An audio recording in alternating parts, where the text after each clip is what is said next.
What's up everybody? Today I'm going to be showing you guys how to make super easy, gluten-free, keto donut holes using the brand new Primal Kitchen Golden Turmeric Collagen Fuel. So to make these, we're going to use a food processor, and we're just going to take 1.5 cups of raw, unsalted macadamia nuts, 1 scoop of the Primal Kitchen Golden Turmeric Collagen, and a pinch of sea salt. And we're going to blend that all together in the food processor until the nuts are smooth and have the consistency of a dough.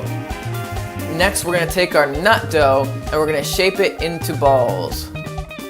You're going to place the donut holes on a sheet pan, and you're going to freeze them in the freezer until they're firm, about 30 minutes. Next, shake out about a cup of powdered monk fruit sweetener onto a large plate.